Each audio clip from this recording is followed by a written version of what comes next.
بسم الله الرحمن الرحيم. أيها الأحبة مشاهدينا الكرام أينما كنتم وتواجدتم، أسعد الله أوقاتكم بكل خير. متابعي قنوات شبكة الإعلام العراقي، حياكم الله وأهلا وسهلا، مرحبا بكم مشاهدينا الكرام في كل مكان.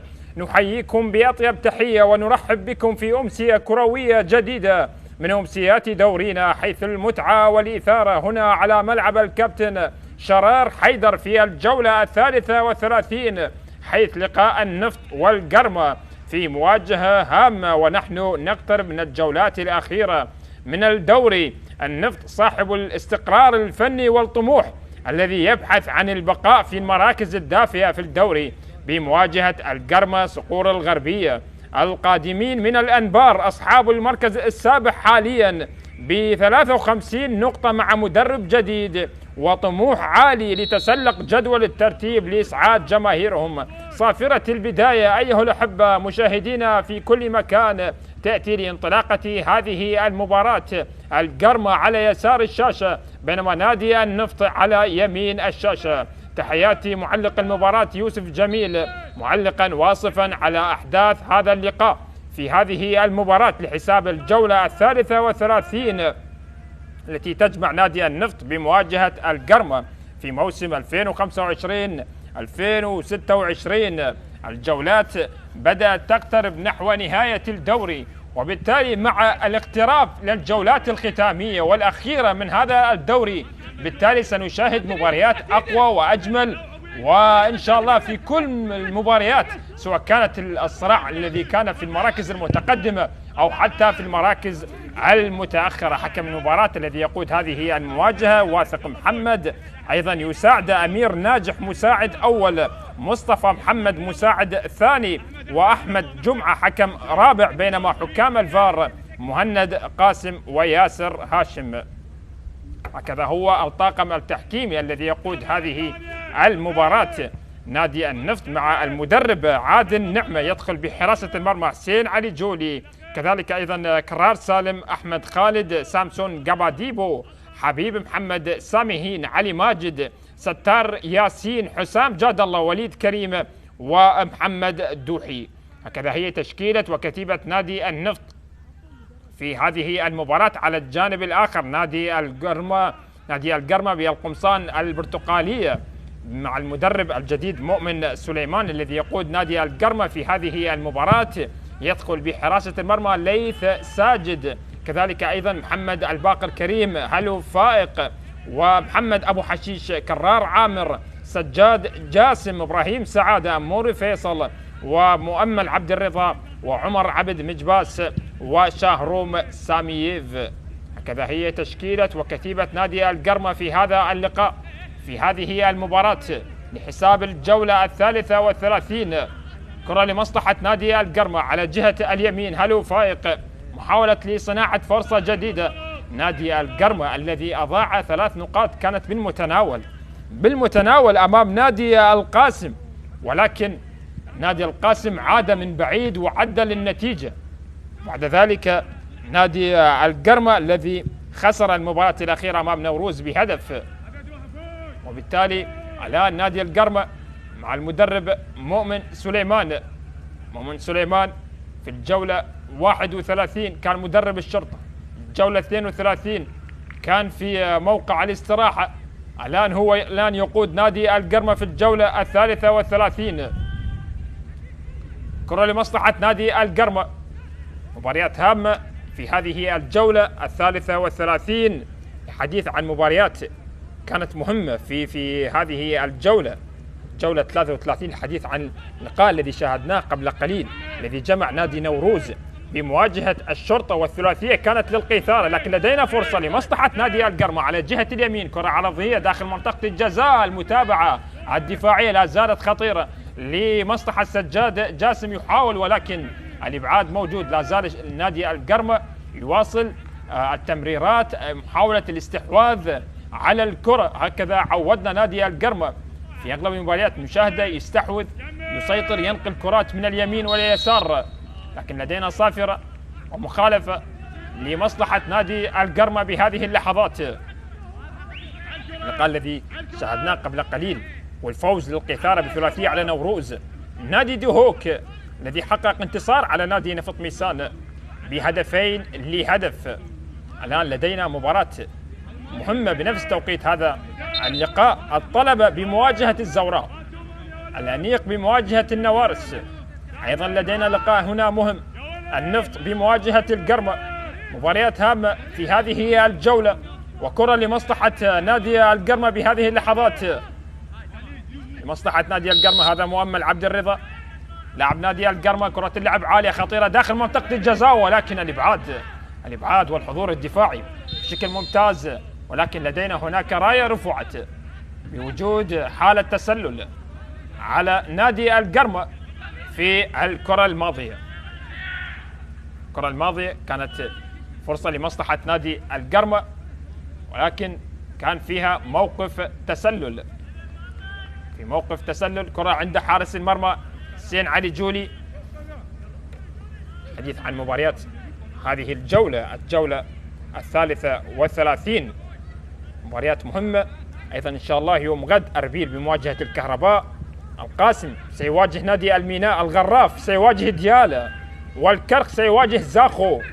أيضا لقاء مهم، والقوة الجوية بمواجهة الموصل، واللقاء الأخير الذي سيكون بين نادي النجف وأمانة بغداد.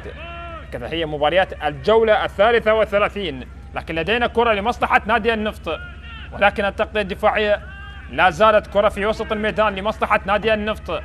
وليد كريم، ولكن كرة من هناك لمصلحة حمد الباقر عند حارس المرمى ليث ساجد. كرة لمصلحة كرار عامر، تمريرات، محاولة صناعة فرصة جديدة، الخروج من الضغط لساحة ملعب نادي النفط. كرة لمصلحة نادي القرمة، كرار عامر، كرة للأمام، كانت عن طريق مؤمل عبد الرضا لمصلحة نادي القرمة، عادت لمصلحة نادي النفط على جهة اليمين. محاولة الآن لمصلحة نادي النفط، يحاول بعد الكرات الذي تناقله طبعا المتناقلة لنادي القرمة، يحاول نادي النفط الآن أن يتقدم ويحاول أن يخطر مرمى نادي القرمة بهذه اللحظات. كرة على جهة اليسار لمصلحة أحمد خالد، سامي هين لمصلحة نادي النفط، ولكن الحضور الدفاعي النفط لا زال يواصل، يحاول أن يسجل هدف مع بداية اللقاء. كرة اللعب عالية خطيرة داخل منطقة الجزاء، ولكن الإبعاد من هلو فائق. كرة لا زالت القرمة في هذه اللحظات في هذه المباراة، وكان لدينا صافرة ومخالفة. وهنا مؤمن سليمان الذي يقود نادي القرمة في هذا اللقاء، الذي تحدث في المؤتمر الصحفي وتحدث قال يعني من الشرف تدريب فريق القرمة، وهو فريق كبير لكونه يضم لاعبين على مستوى عالي. وقال نطمح للارتقاء بنتائج نادي القرمة فيما تبقى من مباريات هذه في هذا الموسم. قال أيضا نعمل على استعادة توازن الفريق، وأيضا تحدث أنه مواجهة نادي النفط مواجهة صعبة. هكذا تحدث طبعا المدرب مؤمن سليمان في المؤتمر الصحفي الذي سبق هذه المباراة. رمية تماس لمصلحة نادي النفط، كرة اللعب للأمام، عادت كرار عامر، يحاول لمسة، يحاول التقدم بهذه اللحظات عن طريق مؤمل عبد الرضا. كرة اللعب أمامية، ولكن سامسون قباديبو، الحضور بشكل ممتاز لسامسون قباديبو في الكرة الماضية، لكن لا زالت من هناك مرت إلى رمية جانبية. هذا سامسون قباديبو الطرف النيجيري. بالسلامة إن شاء الله للاعب نادي القرمة بهذه اللحظات. حديث عن لقاء الذهاب، كان هنالك طبعا في الأنبار في ملعب الجولان. انتهت تلك المباراة لمصلحة نادي القرمة بهدفين لهدف. سجل في تلك المباراة، سجل طبعا ستار ياسين أولا لمصلحة نادي النفط، بعد ذلك سجل علي علوان ثنائية لمصلحة نادي القرمة في تلك المباراة التي كانت في الجولة الثانية، واليوم يلتقون في الجولة 33. كرة لمصلحة نادي النفط، تلعب عالية للأمام، لا زالت ولكن الإبعاد لا زال نادي النفط والقرمة. فرصة هنا وفرصة هناك، قد يكون هناك هدف قادم. كرة لمصلحة نادي القرمة في وسط الملعب للأمام، تقدم يأتي لمصلحة مؤمل عبد الرضا، يتقدم بهذه اللحظات لمصلحة الصقور الغربية. هذه تسديدة ولكن حسين علي جولي، حسين علي جولي والتصدي لهذه الكرة. حسين علي جولي أمام مؤمل عبد الرضا كابتن نادي القرمة. مؤمل عبد الرضا الذي سبق واللعب لنادي أمانة بغداد. كرة من جديد لمصلحة نادي القرمة، أكثر استحواذ لغاية الآن مع بداية هذه المباراة. كرة مرت إلى رمية تماس جانبية بهذه اللحظات. الموسم الماضي التقى الفريقين، لقاء الذهاب انتهى بفوز نادي النفط بهدفين في الأنبار. في تلك المباراة سجل أحمد خالد ورامسيس جابرييل، بينما مباراة الأياب الموسم الماضي انتهت سلبية 0-0. ستنتهي هذه المباراة أيضا بالتعادل السلبي، لكن لا زلنا في البداية، كل شيء وارد. نادي القرمة قد يكون هناك هدف قادم لأحد الفريقين. كرة محاولة المرور، مرور بشكل ممتاز، يا سلام يا شهروم سامييف. هنا هجوم معاكس وارتداد سريع، هجوم منظم لمصلحة نادي القرمة. قد نشاهد هدف بهذه اللحظات ولكن التغطية حاضرة الدفاعية. كرة لا زالت هناك صافرة، مخالفة خطأ بهذه اللحظات لمصلحة كرار سالم، لمصلحة نادي النفط. نادي القرمة يحاول عن طريق الهجوم المعاكس والارتداد السريع أن يسجل الهدف. طبعا شاهدنا نادي القرمة الذي قدم مباراة جيدة أمام نادي القاسم في الجولة 31، ولكن بعد ذلك تمكن نادي القاسم من العودة للمباراة. كرة لمصلحة نادي النفط، يحاول بهذه اللحظات ولكن هناك صافرة وخطأ بهذه اللحظات لمصلحة نادي النفط. بالسلامة إن شاء الله للاعب نادي النفط. هذا الحديث عن نادي القرمة الذي فاز ب14 لقاء في هذا الموسم، بينما نادي النفط فاز في 9 مباريات. كذا هي المباريات التي انتصر بها كلا الفريقين في هذا الموسم.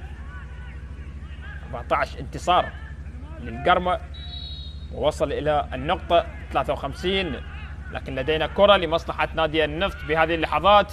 الكرات الثابتة قد تكون هي حل من الحلول مثل هكذا مباريات. كرة اللعب عالية وخطيرة داخل منطقة الجزاء، ولكن الحضور هنا تسديدة، ولكن الكرة مرت إلى خارج أرضية الملعب.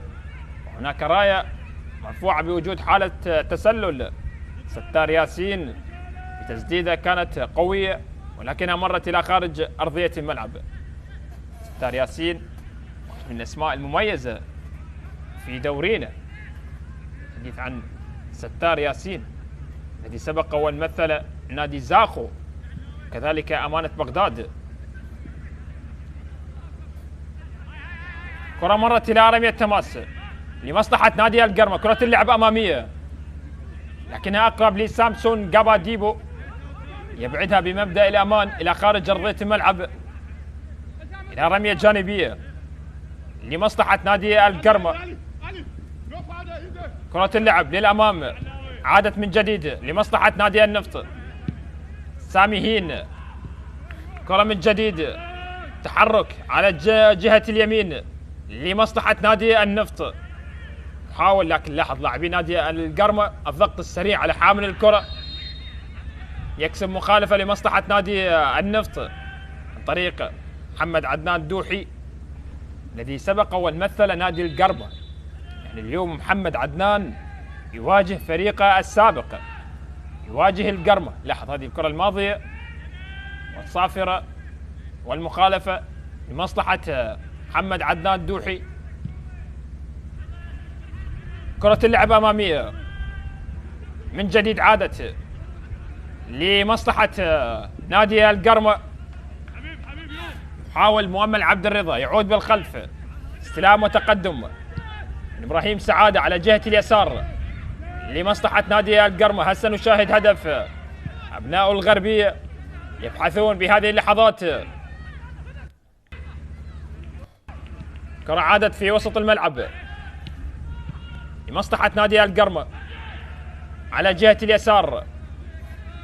حاول كرة اللعب عالية للأمام، هنا استلام بشكل ممتاز، هلو فايق كرة على لكن كرة وصلت عند حارس المرمى، عند حسين علي جولي بكرة عرضية.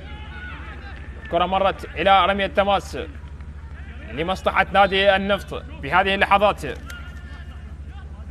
القرمة الذي فاز ب 14 مواجهة. هنا توجيهات لهذا الرجل الذي يقود المباراة الأولى مع نادي القرمة في هذه الجولة.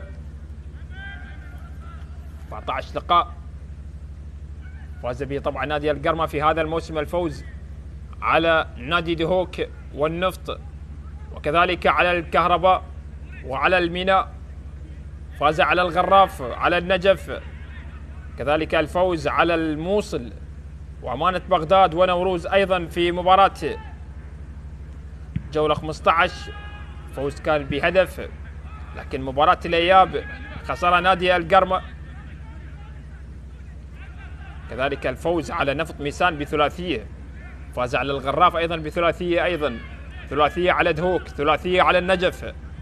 كذا هي المباريات التي فاز بها نادي القرمة، كانت نتائج مميزة حقيقة في هذا الموسم.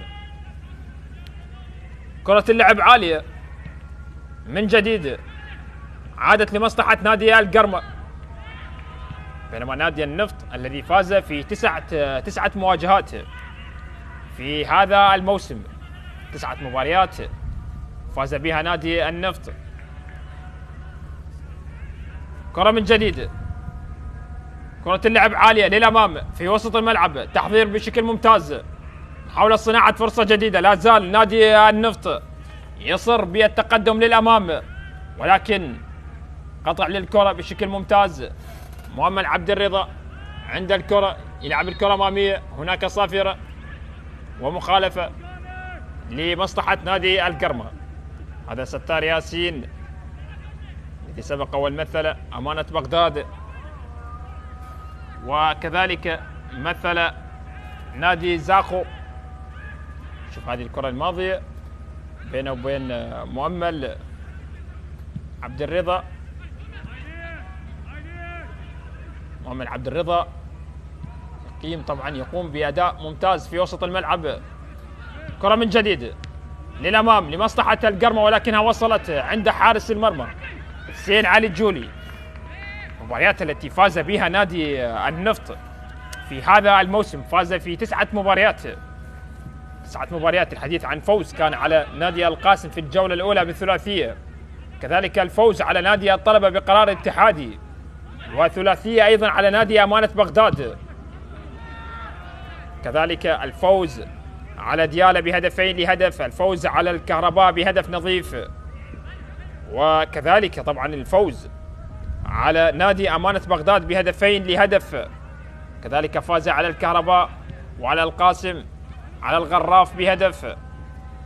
هكذا هي 9 مباريات التي فاز بها نادي النفط في هذا الموسم. كرار عامر، كرة من جديد إبراهيم سعادة لمصلحة نادي القرمة. كرة على جهة اليسار، حاول صناعة فرصة جديدة لمصلحة نادي القرمة. لمسة تعود للخلف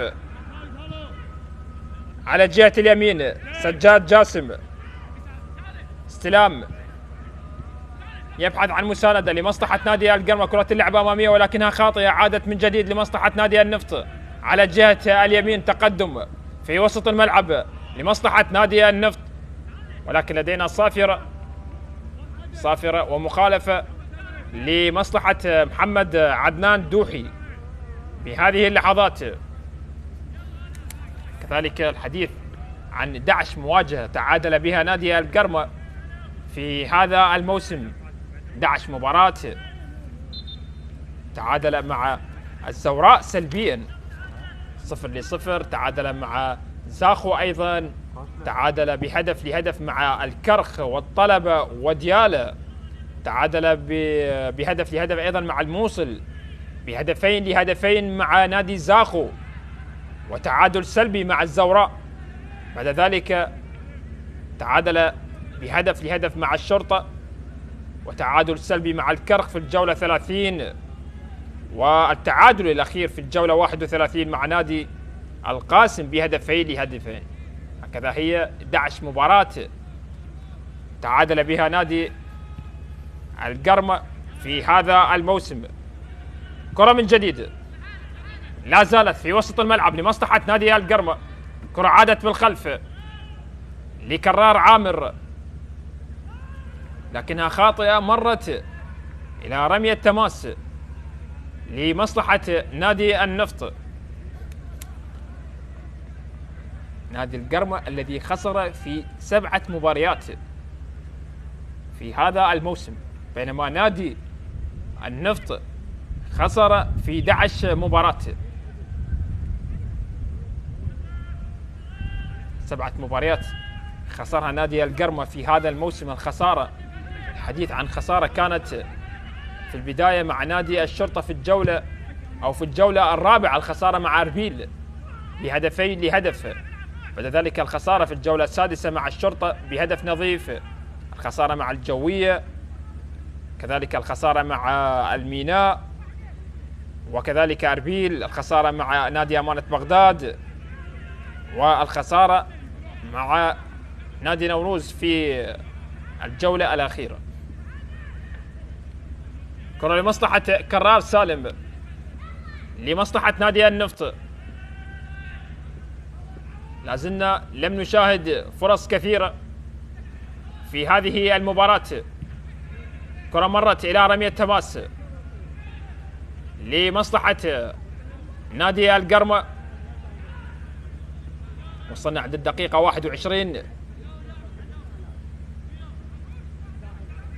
لا زالت المباراة بلا أهداف، لكن ممكن قد نشاهد شيء فيما تبقى من هذا الشوط.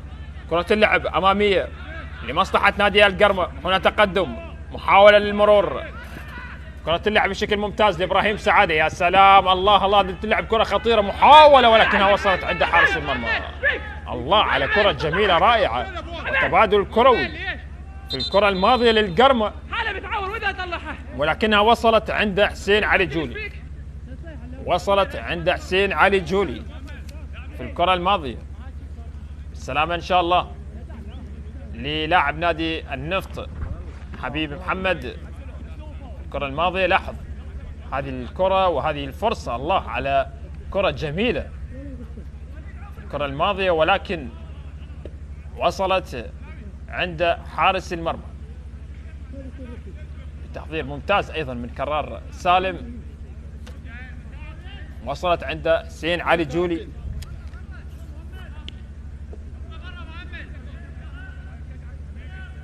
نادي القرمة الذي سجل 44 هدف في هذا الموسم، بينما نادي النفط سجل 28 هدف.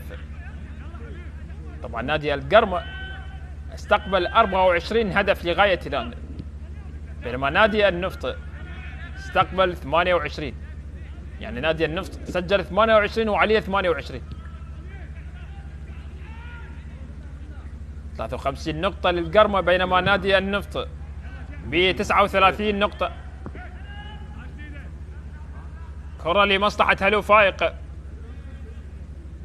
إلى رمية تماس أحمد خالد. هلو فايق لاعب نادي القرمة الذي سبق والمثل أربيل. كرة من جديد من حسام جاد الله، هنا تسديدة ولكن مرت إلى خارج أرضية الملعب. حبيب محمد هو من سدد الكرة الماضية، مرت إلى خارج أرضية الملعب في الكرة الماضية. حبيب محمد المحترف الغاني مع نادي النفط الذي سبق ومثل نادي الحشد. كرة اللعب عالية للأمام لمصلحة نادي القرمة. رمية تماس، رمية جانبية بهذه اللحظات لمصلحة نادي القرمة. حديث عن عمر عبد مجباس، هدف ولا أجمل ولا أروع سجله في مرمى نادي القاسم. هدف يعني حقيقة لا يمل من مشاهدة ذلك الهدف. هدف كان سينمائي، هدف رائع، وحقيقة نتمنى أن نشاهد المزيد من هذه الأهداف في دورينا. كرة اللعب عالية لمصلحة نادي القرمة، حاول ولكنها مرت سامسون قباديبو. حضور دفاعي بشكل ممتاز أمام شاهروم سامييف المحترف الطاجيكي مع نادي القرمة في الكرة الماضية. شوف هذه اللقطة مع النيجيري، نيجيري أمام طاجيكي، والكرة مرت إلى خارج أرضية الملعب. طبعا الحديث عن نادي القرمة الذي حافظ على شباكة نظيفة في 15 مباراة هذا الموسم. 15 مباراة هذا الموسم نادي القرمة محافظ على شباكة نظيفة، بينما نادي النفط الذي حافظ على شباكة نظيفة خالية من الأهداف في 14 مباراة، يعني فارق مباراة واحدة. القرمة 15 مباراة والنفط 14 مباراة شباكة خالية من الأهداف.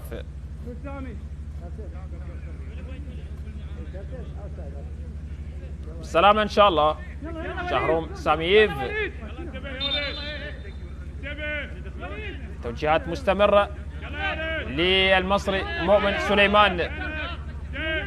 كرة لمصلحة نادي القرمة، حاولت المرور، كرة اللعب عالية، عادت من جديد عند دفاعات نادي القرمة، عادت عند حارس المرمى ليث ساجد. حاول صناعة فرصة جديدة والتقدم بها إلى الأمام، ولكن تقدم يأتي عند لاعبي نادي النفط. كرات بين هذا وذا غير مستقرة، لكن لدينا كرة الآن لمصلحة نادي القرمة، مرت إلى رمية تماس، رمية جانبية في هذه اللحظات من أموري فيصل، واحد من الأسماء المميزة بالنسبة لأموري الذي سبق ومثل نادي الكهرباء ومثل الكرخ، ويقدم مستويات مميزة حتى مع المنتخب الأولمبي بالنسبة لأموري. لكن لدينا كرة لمصلحة نادي النفط وصلت عند حارس المرمى، كرة على جهة اليسار، كرة لمصلحة نادي النفط. كرة اللعب للأمام والإبعاد، عادت من جديد لأموري. أموري يلعب الكرة عالية، تقدم لمصلحة نادي القرمة، ولكنها مرت إلى خارج أرضية الملعب، خارج أرضية الميدان. الكرة الماضية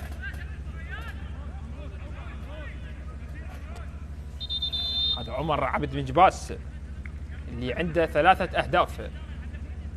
الآن تبديل اضطراري، دخول عبد الإله غازي بهذه اللحظات وخروج مؤمل عبد الرضا. عبد الإله غازي يشترك بهذه اللحظات ويغادر مؤمل عبد الرضا، يترك المباراة. تبديل اضطراري بهذه اللحظات. كرة لمصلحة نادي القرمة في وسط الملعب، تقدم في وسط الميدان، كرة على جهة اليمين، استلام عند عبد الإله غازي في أول كرة بأول فرصة بأول لمسة. كرة اللعب عالية وخطيرة، ولكن مرت وعلى فرصة ممتازة لعبد الإله غازي في الكرة الماضية. عادت إلى رمية تماس جانبية بهذه اللحظات لمصلحة نادي القرمة. الحديث عن مدرب عادل نعمة مدرب نادي النفط الذي تحدث في المؤتمر الصحفي، قال مباراة مهمة أمام نادي القرمة والمنافس فريق محترم ويضم أسماء مميزة. وأيضا تحدث قال نحن غير راضين على أنفسنا والنتائج الفريق لا تعكس مستوانا. هكذا تحدث مدرب عادل نعمة أنه طبعا النتائج قال لا تعكس المستوى الذي يقدمه الفريق. النفط يحاول من خلال هذا اللقاء من هذه المباراة أن يحقق نتائج أفضل، هكذا ما تحدث طبعا به طبعا المدرب عادل نعم. المباراة الأخيرة خسرها نادي النفط من أمام الشرطة بهدف، وقبل المباراة الأخيرة تعادل مع نادي الموصل سلبيا، وتعادل مع زاخو بهدف لهدف. وبالتالي يبحث نادي النفط أن يحقق انتصار من خلال هذا اللقاء. كرة لمصلحة نادي النفط في وسط الملعب، 30 دقيقة، نصف ساعة مرت من عمر هذا اللقاء، والتعادل السلبي لا زال سيد الموقف في أحداث هذه المواجهة. كرة على جهة اليسار لمصلحة نادي القرمة، إبراهيم سعادة يعود بالخلف، تناقل بالكرات من اليمين واليسار، محاولة الاستحواذ على الكرة، السيطرة بكل مربعات الملعب. سجاد جاسم، كرار عامر، لمسة وتحضير جيد في وسط الملعب. سجاد، كرة عادت لمصلحة نادي النفط، سامي هين، كرة تلعب بشكل ممتاز من هناك، لا زالت لمصلحة نادي النفط. حاول نادي النفط بهذه اللحظات أن يخطر مرمى نادي القرمة، كرة تلعب ولكنها إبعاد، عادت من جديد لمصلحة نادي القرمة. طبعا نادي النفط والقرمة كلا الفريقين يدخلون طبعا بغياب 3 لاعبين.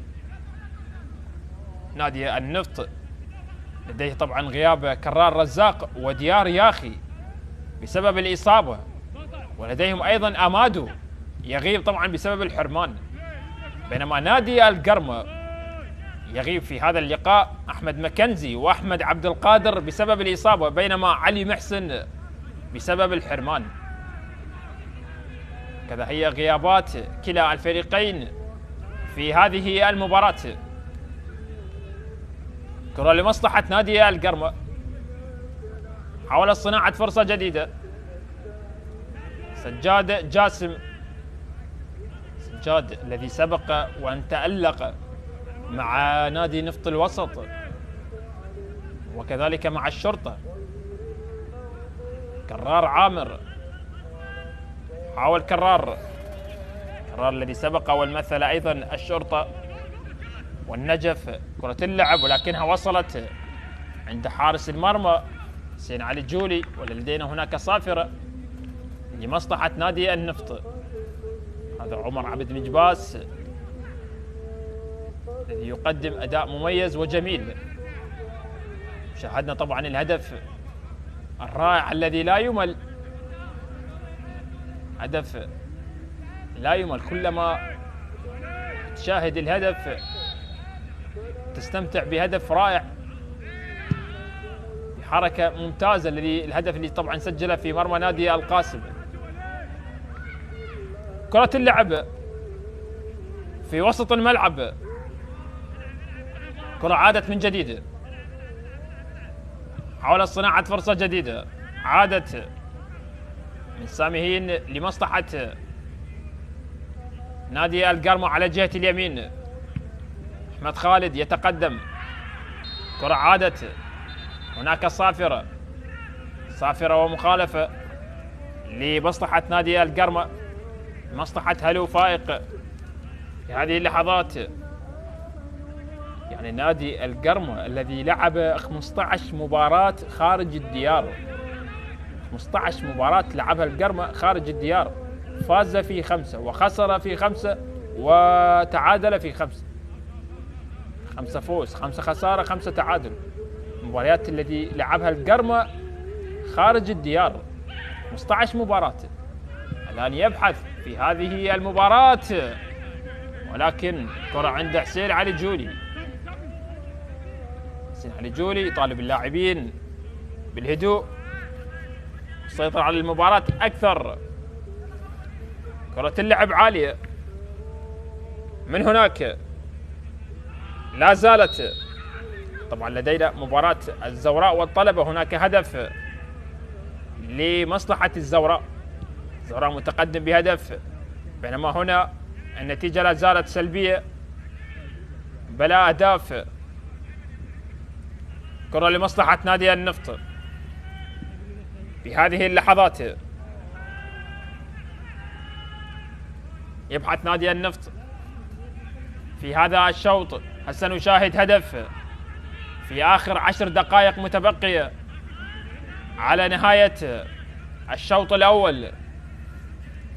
كرة عادت من علي ماجد، عادت لمصلحة نادي القرمة. صراع على الكرة، كرة عادت بالخلف، لمسات، محاولة صناعة فرصة جديدة. حبيب محمد لمصلحة نادي النفط في هذه اللحظات. كرة عادت بالخلف، كرة اللعب عالية للأمام، لكن لدينا صافرة لمصلحة نادي القرمة بهذه اللحظات. بالنسبة للقرمة يعني يبحث القرمة أن يحقق نتيجة إيجابية وانتصار في هذا اللقاء، لأن الجولة القادمة الجولة 34 القرمة سيواجه القوة الجوية في الجولة القادمة الجولة 34، وبالتالي يحاول نادي القرمة أن يحقق نتيجة إيجابية من خلال هذا اللقاء، بينما نادي النفط سيواجه نادي نفط ميسان في الجولة القادمة. عبد الاله غازي لا زالت عادت من جديد لمصلحة نادي النفط. ستار ياسين، كرة على جهة اليسار لمصلحة نادي النفط. كرة اللعب عالية للأمام في وسط الملعب، محاولة المرور، يا سلام لسامهين، يلعب الكرة أمامية، لا زالت خطيرة لمصلحة نادي النفط. هذه كرة داخل منطقة الجزاء، محاولة خطيرة، ولكن الحضور الدفاعي بشكل ممتاز. لدينا أيضا صافرة، حكم واثق محمد. كرة لمصلحة نادي القرمة في هذه اللحظات. صقور الغربية، جماهير القرمة تنتظر نتيجة إيجابية من خلال هذا اللقاء، من خلال هذه المباراة. لا زالت النتيجة سلبية، 0-0 في أحداث هذا اللقاء. طبعا الحديث عن نادي النفط الذي لعب 16 مباراة في ملعبه، 16 مباراة لعبها النفط في ملعبه، فازوا في 7 مباريات وتعادلوا في 5 وخسروا في 4. هكذا هي المباريات التي لعبها نادي النفط في ملعبه هنا في بغداد. طبعا بعض المباريات لعبها نادي النفط خارج بغداد، من هذه المباريات التي من المفترض أن تكون في بغداد. طبعا حاول نادي النفط من خلال هذا اللقاء أن يحقق انتصار ونتيجة إيجابية بالسلامة إن شاء الله.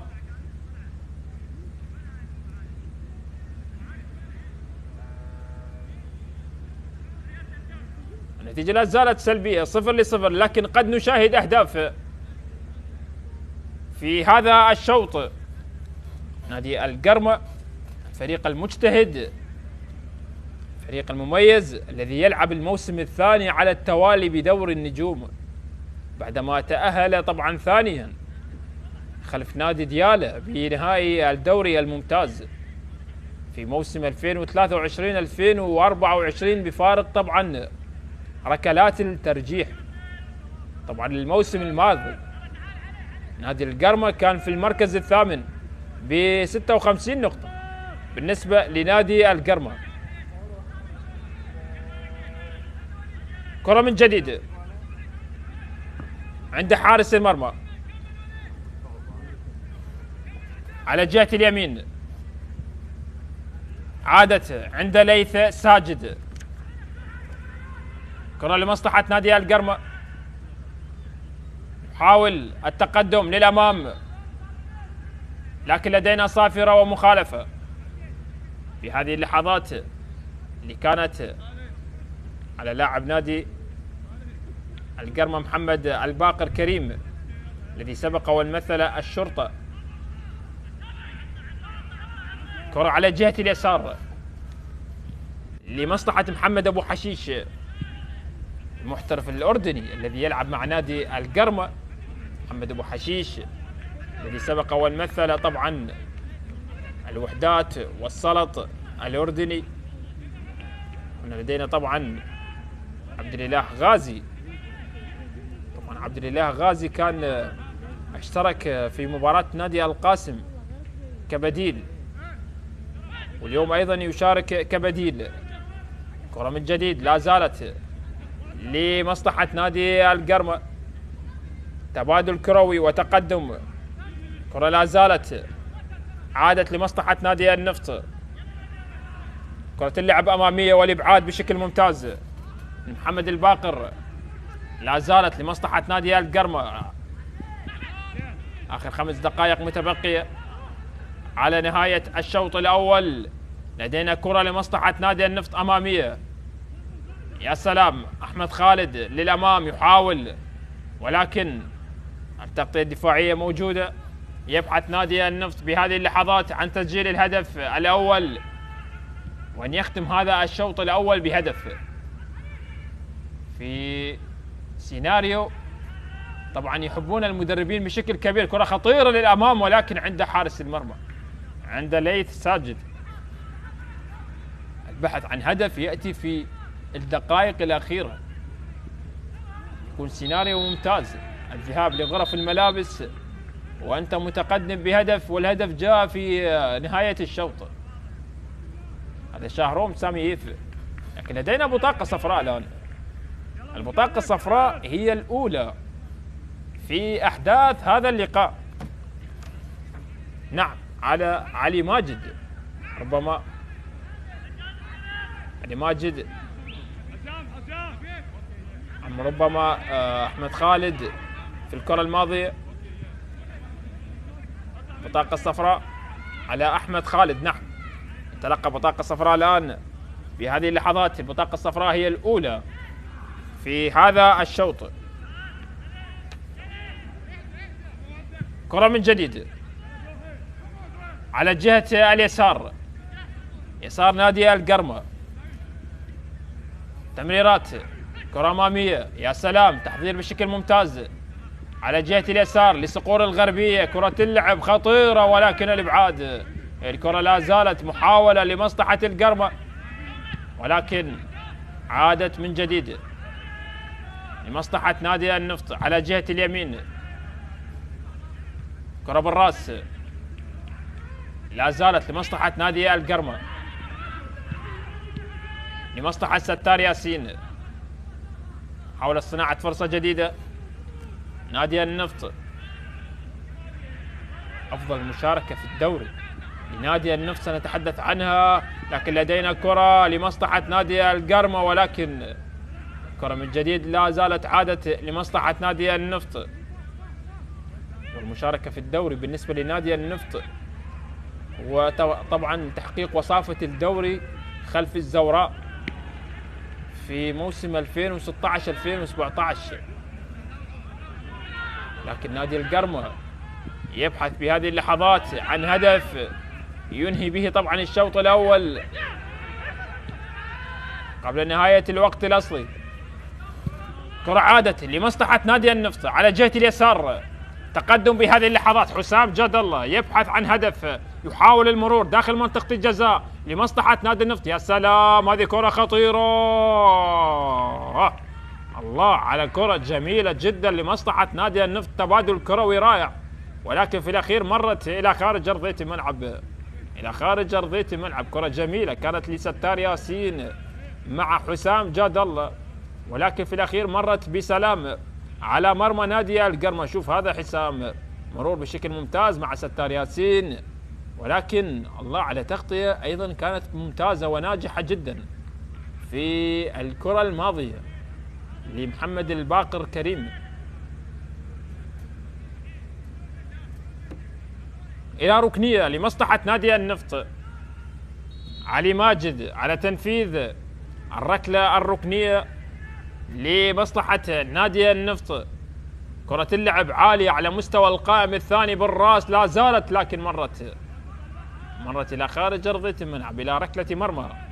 أحمد خالد في الكرة الماضية حاول أن يسجل هدف الرابع في هذا الموسم، لأن هو عنده 3 أهداف، وللصدفة أيضا 3 دقائق، 3 دقائق كوقت بدل ضائع هنا على ملعب الكابتن شرار حيدر. النتيجة لا زالت سلبية بلا أهداف، وبنفس الوقت بلا فرص حقيقية. طبعا لمن شاهد مباراة القرمة مع نادي القاسم الشوط الأول أيضا كانت المباراة فيها هدوء، لكن شاهدنا أهداف جميلة جدا في الشوط الثاني. حس سيتكرر هذا السيناريو في الشوط الثاني من هذه المباراة. نشاهد ونتابع. كرة مرت إلى خارج أرضية الملعب لمصلحة نادي النفط، رمية جانبية، كرة من جديد،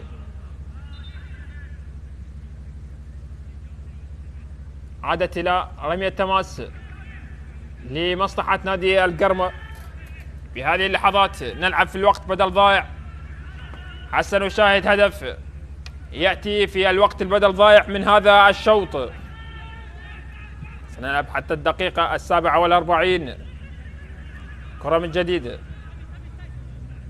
على جهة اليمين من هلو فايق، عادت لمصلحة أحمد خالد. أحمد خالد، كرة أمامية لستار ياسين مع حسام جاد الله.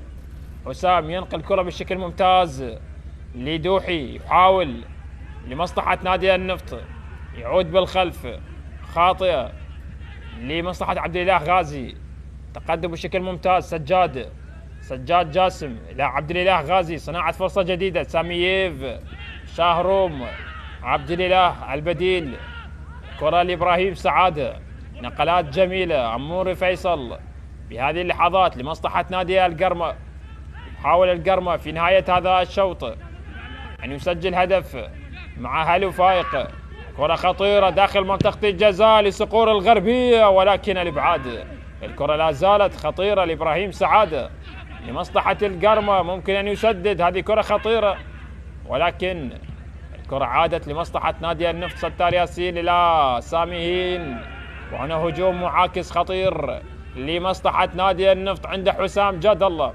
خطير حسام عندما يستلم الكرات داخل منطقة الجزاء. حسام جاد الله بهذه اللحظات، هذه فرصة في نهاية هذا الشوط، وليد، ولكن مرت على فرصة كانت بالإمكان أن تكون أفضل بكثير لمصلحة نادي النفط، ولكن مرت إلى خارج أرضية الملعب. وليد كريم، فرصة كانت بالإمكان أن تكون أفضل لمصلحة نادي النفط في نهاية هذا الشوط. إذن أيها الأحبة مشاهدينا في كل مكان، تأتي صافرة حكم المباراة واثق محمد معلنة عن نهاية الشوط الأول بتعادل سلبي. أيها الأحبة نلتقي مع بداية الشوط الثاني، استراحة قصيرة ثم لنا عودة.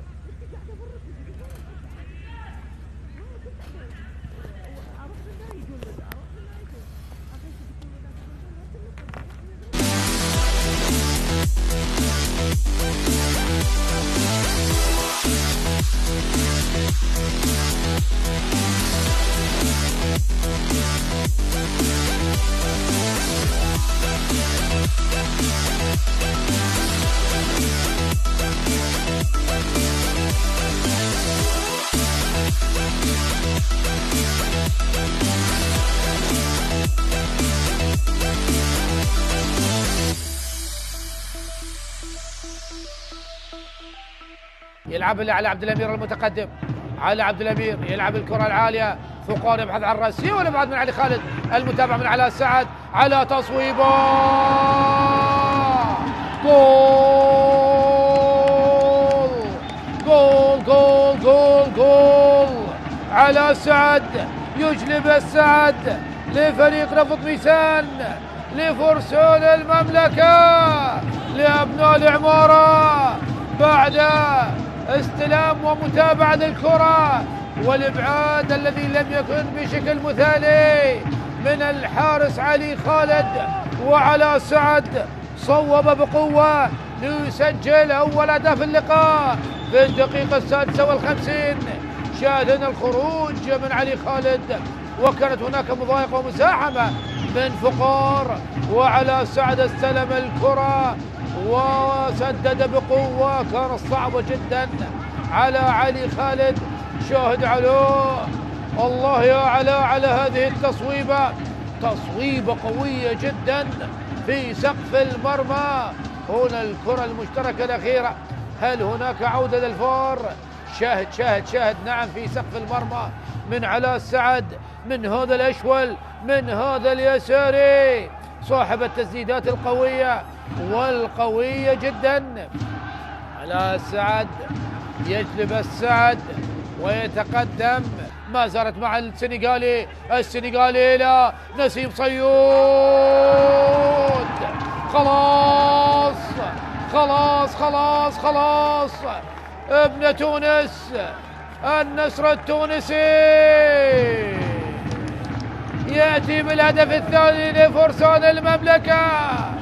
النصر التونسي يطير هنا في العاصمة بغداد. النصر التونسي يسجل الهدف الثاني القاتل.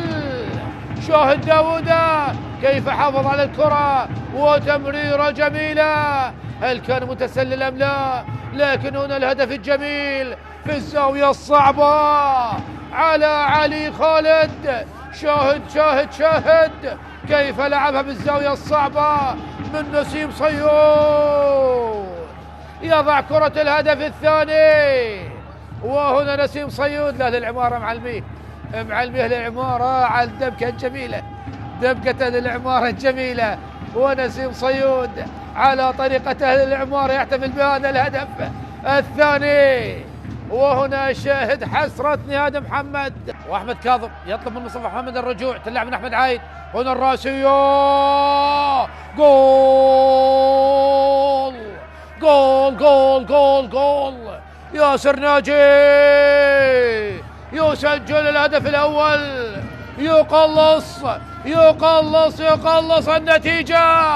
احذروا الكهرباء بعد الدقيقة 90، سابع هدف لنادي الكهرباء بعد الدقيقة 90، أو الهدف الثامن، نعم الهدف الثامن لنادي الكهرباء بعد الدقيقة 90. أفضل فترة لتسجيل الأهداف بالنسبة لنادي الكهرباء وبعد الدقيقة 90، حيث سجل 7 أهداف، وهذا هو الهدف الثامن عن طريق ياسر ناجي الذي يقلص النتيجة. هل هناك عودة للكهرباء؟ أمير يلعب الرمية الجانبية، محاولة الإبعاد، أحمد عبد الرضا، دخلنا الدقيقة الثالثة. علي خالد ماذا تفعل؟ جول، هدف قاتل. فريق نفط ميسان يسجل هدف قاتل في الدقيقة 13 بعد الدقيقة 90. فريق نفط ميسان أيضا يسجل بعد الدقيقة 90، يسجل هدفه الرابع في هذا الوقت بعد الدقيقة 90. أحمد عبد الرضا بعد غياب طويل من المشاركة يدخل ويسجل هدف بطريقة فيها الكثير من الاستغراب والاستفهام من حارس المرمى علي خالد الذي أبعد كرات خطيرة لكن يفشل بمسك الكرة. عبد الله الى الامام، نقلها المنتظر عبد الامير، منتظر حاول، منتظر والمرور والتوغل والدخول والمحاولة والتمرير والهدف الاول لأمانة بغداد. هدف أول لأسود العاصمة بانطلاقة وبمجهود فردي من منتظر عبد الأمير، يخترق وينطلق، لا يريد أن يبتعد كثيرا عن التسجيل أو الصناعة. نعم، حضر وسجل في المباراة الماضية وبثنائية من خلالها ارتقاء الفريق وانتصر، والآن يمر ويخترق ويصنع ويمرر. بنو فلافيو الأنغولي يحتفل نعم مع مواطن بيدرو أمور، وبالرقصة التقليدية الأنغولية يحتفلون وبسعادة غامرة. بنو فلافيو يسجل رابع أهدافه في الدوري. سيدريك ناكا هذا هو منتظر، هذا هو المصدر، هذا هو الممرر، هذا هو المنطلق، وبمجهود كبير له 85% من الهدف، 85% من الهدف. الانطلاق من أمام علي لطيف والمرور والاختراق والتمرير، والهدف الأول لمصلحة نادي أمانة بغداد، والمرور والعبور وتسجيل أول أهداف المباراة. أمامية، محاولة عرضية، متابعة رأسية، الله الله،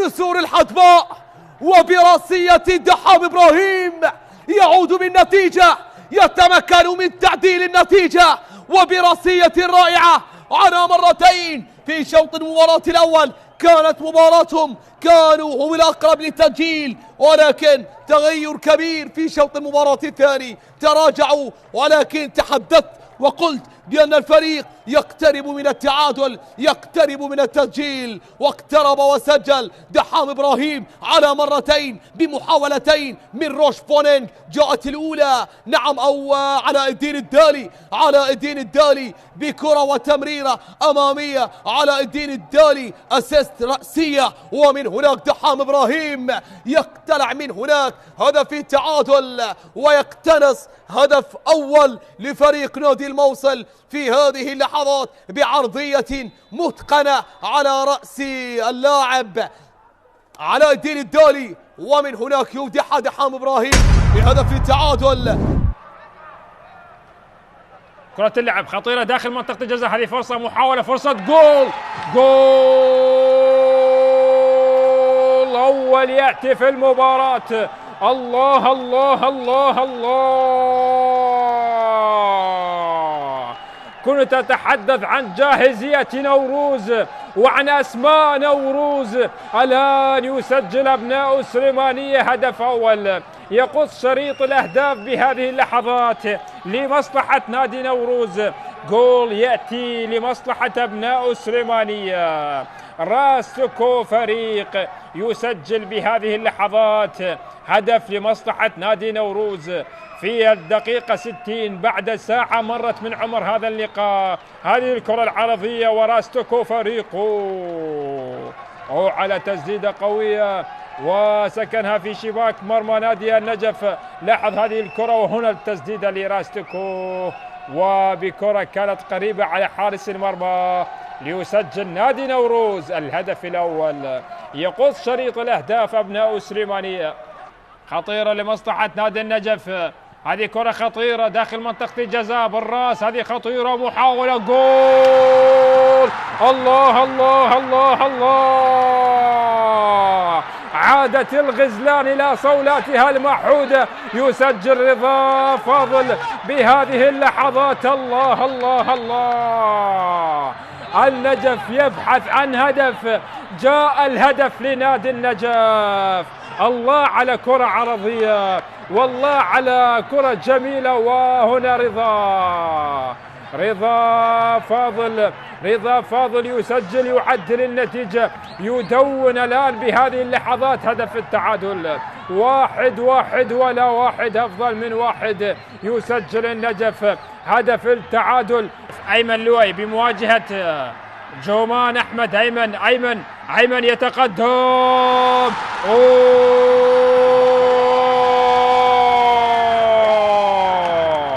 عاد النجف، عادت غزلان البادية إلى صولاتها. سجل النادي النجف الهدف الثاني، جول الثاني اعتلان لمصلحة نادي النجف. فرحة كل جمهور النجف في المدرجات وكل من يتابع المباراة خلف الشاشات. هدف بهذه اللحظات اعتلان لمصلحة نادي النجف. الحارس في جهة والكرة في جهة، يسجل النجف ويقلب النتيجة. ليونيل أتيبا الأسد الكاميروني والتركيز العالي أمام الشاب الموهوب ليث ساجد. ليونيل أتيبا، الله،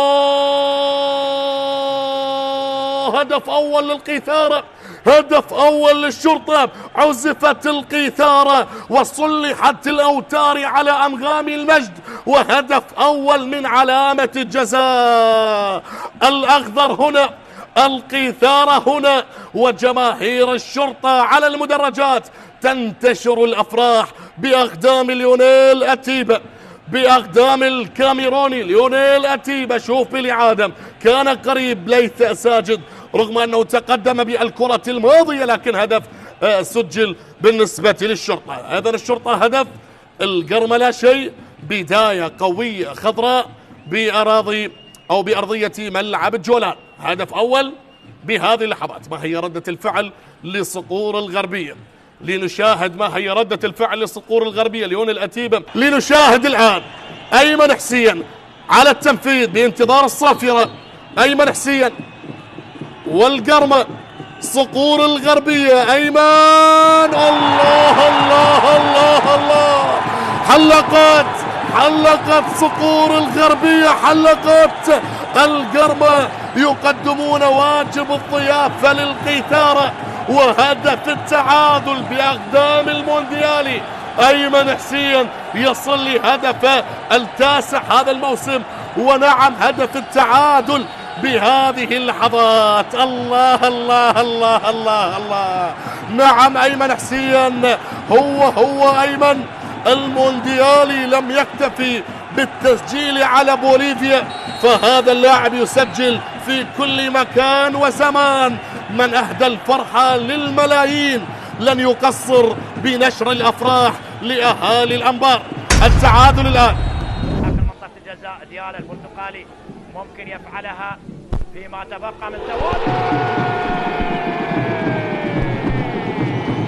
الله الله الله الله الله الله، ما أروعك يا عبد فرحان. الله، الآن جمهور ديالا فرحان. أي تسديدة قوية، أي هدف جميل. الله على اياد عبد فرحان، يطلق صاروخ من اياد عبد فرحان، يسكنها في شباك مرمى النفط في الزاويه الصعبه جدا على حارس حسين علي. لاحظ الانطلاقه من كولن زوباري اللي هياها الى مقتدى، اللي مر من امام اللاعب سامسون دير ومقتدى عمل ممتاز من مقتدى حسن اللي هياها لاياد عبد فرحان، اللي سدد بقوه اياد عبد فرحان ليسكنها في شباك النفط، يسجل اول اهداف اللقاء. الله على هدف جميل، الله على هدف رائع لفريق ديالا وعن طريق اياد عبد فرحان، وهو رابع اهدافه خلال هذا الموسم بعد ما سجل في مرمى اربيل، وهدفين على فريق نادي القاسم. الان ياتي ويسجل في مرمى النفط واحد من اجمل اهداف هذه الجوله. الان اياد عبد فرحان يضع فريق نادي ديالا بهدف التقدم على نادي النفط. بينما هنا همام طارق على التنفيذ لركلة ركنية، بينما خطير. الله الله الله،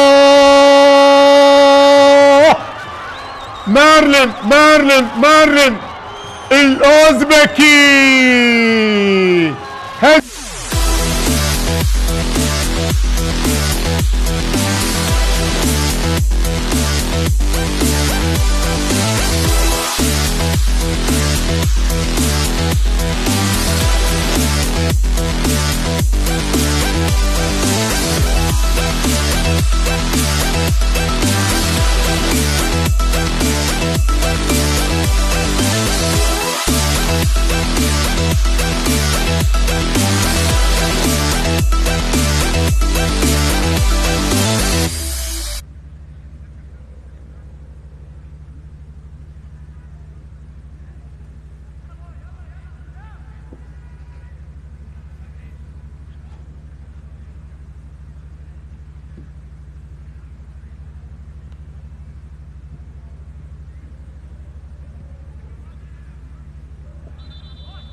عودة من جديد أيها الأحبة مشاهدينا في كل مكان إلى أحداث الشوط الثاني من اللقاء الذي يجمع نادي النفط بمواجهة القرمة لحساب الجولة 33. لمن التحق بنا الآن، الشوط الأول انتهى كما هو واضح بالتعادل السلبي 0-0. نتمنى ونتأمل أن نشاهد شوط ثاني مختلف في هذه المباراة التي تجمع صقور الغربية بمواجهة نادي النفط. نتمنى أن نشاهد مباراة جميلة بأقدام اللاعبين، أن نشاهد شوط ثاني يكون مختلف، نتمنى أن نشاهد متعة وإثارة وأداء سريع، ونتمنى أن نستمتع في أحداث هذه المباراة. هل فائق صافرة ومخالفة لمصلحة نادي القرمة بهذه اللحظات. لاحظ هذه الكرة الماضية، وبالتالي المخالفة كانت على حسام جاد الله.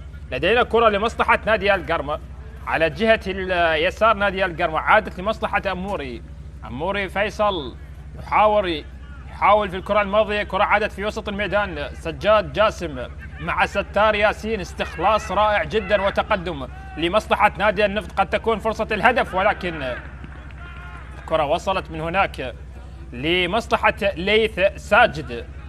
هذا حسام جاد الله، واحد من الأسماء المميزة في دورينا.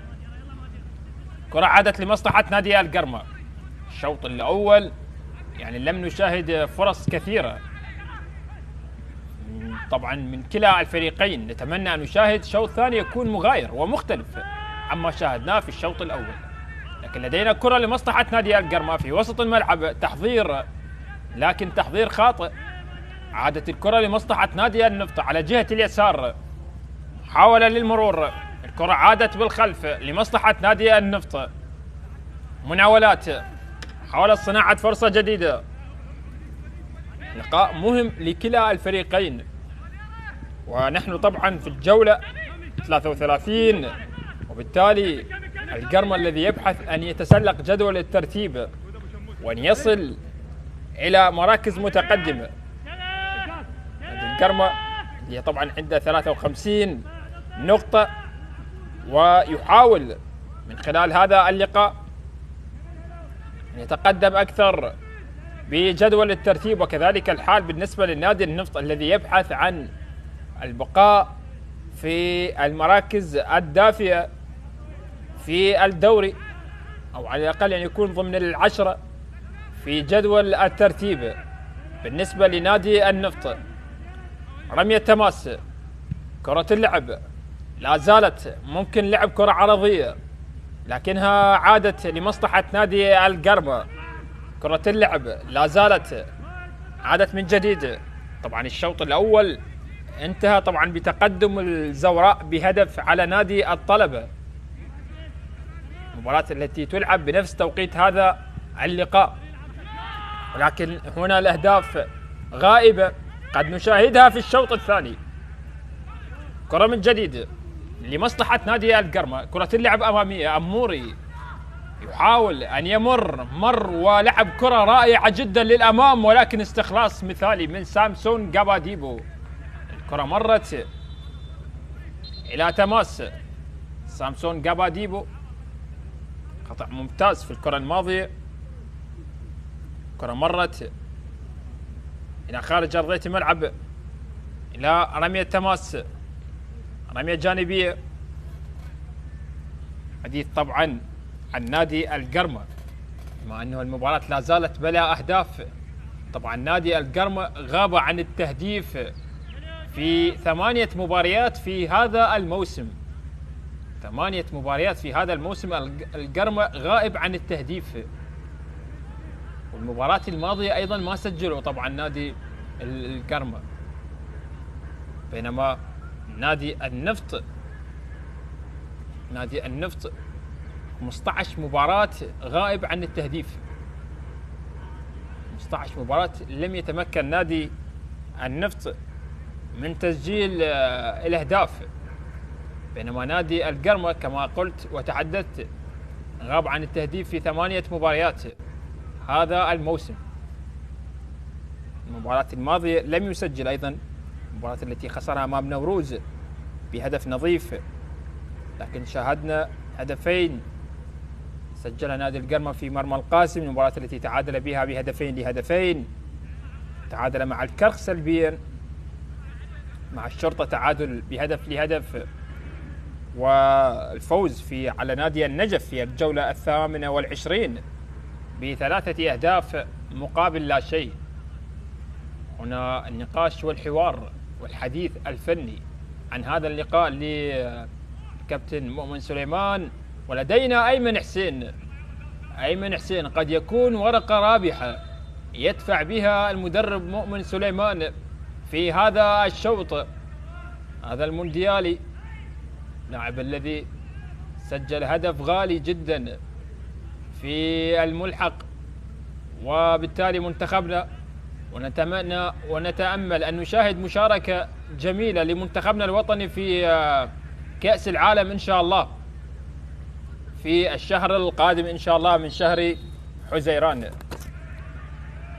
رمية تماس لمصلحة نادي القرمة، كرة اللعب عالية لا زالت، عادت من جديد لمصلحة نادي القرمة. يحاول نادي القرمة بهذه اللحظات في هذا الشوط أن يحقق الفوز من خلال هذا الشوط، إلا إذا بالنسبة لنادي النفط الله الله الله، هذه كرة ضاعت، فرصة هدف كانت بالإمكان أن تكون لوليد كريم في الكرة الماضية، ولكن مرت الكرة الماضية إلى خارج أرضية الملعب. فرصة كانت بالإمكان أن تكون طبعا، إلا إذا كان فيها موقف تسلل بالنسبة لوليد كريم في الكرة الماضية، وبالتالي مرت إلى خارج أرضية الملعب. نعم، هو هكذا أشار الحكم المساعد بوجود حالة تسلل على اللقطة الماضية لوليد كريم. كرة لمصلحة نادي القرمة على جهة اليسار، محمد الباقر كريم، كرار عامر، ليث ساجد. الكرة من هناك لمصلحة نادي القرمة، محاولة المرور، مرور ناجح بشكل ممتاز في اللقطة الماضية لهلو فائق. الكرة من جديد عادت لحسام جاد الله، من هناك لمصلحة نادي القرمة، حاول من أمام ستار ياسين، ولكن كرار عامر للأمام بشكل ممتاز لمصلحة إبراهيم سعادة، بشكل ممتاز للأردني. لا زالت لمصلحة نادي القرمة تقدم، لكن صافرة، سقوط على أرضية الملعب لعبد الإله غازي البديل الذي اشترك في الشوط الثاني، أو عفوا في الشوط الأول بالنسبة لعبد الإله غازي، لكن في الشوط الثاني الآن لدينا تبديلين بدفعة واحدة.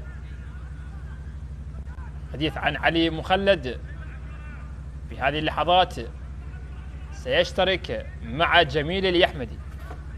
علي مخلد، تبديلين بدفعة واحدة، وخروج لسجاد جاسم. يغادر الآن سجاد، تبديلين بدفعة واحدة يدفع بها المدرب مؤمن سليمان. يشترك الآن بهذه اللحظات المحترف العماني جميل اليحمدي، وكذلك علي مخلد. جميل عمر عبد مجباس أيضا يغادر عمر عبد مجباس مع سجاد جاسم، ويشترك علي مخلد وجميل اليحمدي. لدينا كرة لا لمصلحة نادي القرمة، كرة خطيرة، محاولة ولكن الإبعاد. كرة لا زالت، عادت من جديد لمصلحة نادي النفط للأمام في وسط الملعب. عادت بهذه اللحظات، كنا نتوقع مشاركة أيمن حسين، ولكن اشترك جميل اليحمدي. كرة اللعب خطيرة للأمام، ولكن مرت إلى خارج أرضية الملعب. هذا جميل اليحمدي الذي سبق وأن لعب في عمان طبعا مع شباب العماني والسيب العماني، كذلك لعب في قطر مع طبعا الوكرة والشحانية والمرخية والإقريطيات. بالنسبة لجميل اليحمدي اللي طبعا كان حاضر في خليجي 25 مع المنتخب العماني في البصرة، المشاركة الجميلة اللي كانت للمنتخب العماني والوصول إلى المباراة النهائية مع منتخبنا الوطني في تلك البطولة، وتلك الأيام التي لا تنسى لمنتخبنا والفوز والتتويج بلقب تلك البطولة لمنتخبنا الوطني. أتمنى أن تتكرر الأفراح بالنسبة لمنتخبنا. كرة في وسط الميدان، كرة اللعب عالية لمصلحة نادي القرمة، لكنها مرت إلى رمية تماس لمصلحة نادي النفط. 10 دقائق مرت من الشوط الثاني، النتيجة لا زالت سلبية بالأهداف. الكرة من جديد للأمام، كرات متناقلة، لكن لدينا صافرة ومخالفة لمصلحة نادي النفط. هذا وليد كريم من الأسماء المميزة في تشكيلة طبعا نادي النفط. بالنسبة لوليد كريم اللي عنده طبعا 4 أهداف، أيضا عنده طبعا 2 أسيست بالنسبة لوليد كريم في هذا الموسم. كرة عادت لمصلحة نادي القرمة على جهة اليسار، تقدم للأمام، يحاول المرور لمصلحة جميل اليحمدي، هذا المحترف العماني. يا سلام، يحاول في الكرة الماضية، عادت من جديد. طبعا لمن يتذكر جميل اليحمدي في نصف نهائي كأس الخليج في تلك المباراة أمام المنتخب البحريني، وحقيقة قدم مستوى رائع جدا لا ينسى بالنسبة لجميل اليحمدي في خليج 25. كرة عادت لمصلحة نادي النفط في وسط الملعب، تمريرات، مناولات، تبادل كروي. كرة على جهة اليمين، صقور الغربية في الشوط الثاني مع المدرب مؤمن سليمان يبحثون في الشوط الثاني عن تحقيق النقاط الثلاث في هذه المواجهة. هذا حبيب محمد، كرة لا زالت لمصلحة نادي القرمة، حاول صناعة فرصة جديدة، كرات متناقلة، مناولات، تمريرات. محمد أبو حشيش الأردني يحاول أن يمر بنجاح، التغطية الدفاعية موجودة بشكل ممتاز في الكرة الماضية. الكرة عادت لمصلحة نادي النفط، بالسلامة إن شاء الله لمحمد أبو حشيش، يشكو من إصابة. حديث عن محمد أبو حشيش المحترف الأردني الذي سبق والمثل طبعا زاخو، وكذلك مثل الزوراء. بالنسبة لمحمد أبو حشيش المحترف الأردني في صفوف نادي القرمة، بالنسبة لمحمد أبو حشيش المدافع الأيسر.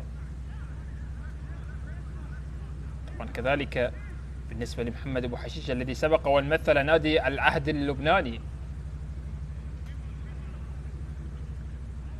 كرة عند جميل اليحمدي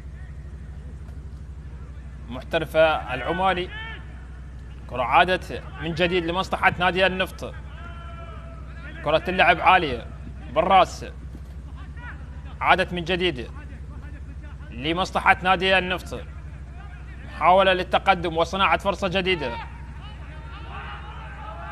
عادت من جديد لمصلحة نادي القرمة. القرمة الذي تعادل سلبيا، يعني بما أنه هذه المباراة لا زالت بتعادل سلبي. القرمة تعادل سلبيا 0-0 4 مرات في هذا الموسم، 4 مرات القرمة تعادل 0-0 في هذا الموسم، طبعا مع الزوراء مرتين ومع زاخو والكرخ. كرة من جديد، يعني 4 مرات تعادل بها القرمة 0-0 من أصل طبعا 11 تعادل. القرمة تعادل في 11 مباراة في هذا الموسم، 4 منها كانت بتعادل سلبي. كرة لمصلحة كرار عامر لمصلحة نادي القرمة، تمريرات. المباراة لا زالت لم ترتقي للشكل المطلوب والمتوقع بالنسبة لنادي القرمة وكذلك حتى بالنسبة لنادي النفط، لكن ربما في النصف الساعة المتبقية الكرة لا زالت للأمام، ولكن الكرة الماضية مرت إلى خارج أرضية الملعب. 60 دقيقة يا من تتابع وتشاهد قنوات شبكة الإعلام العراقي. النتيجة لا زالت سلبية، بلا أهداف، خالية من الأهداف والفرص الخطرة في هذا اللقاء لغاية الآن.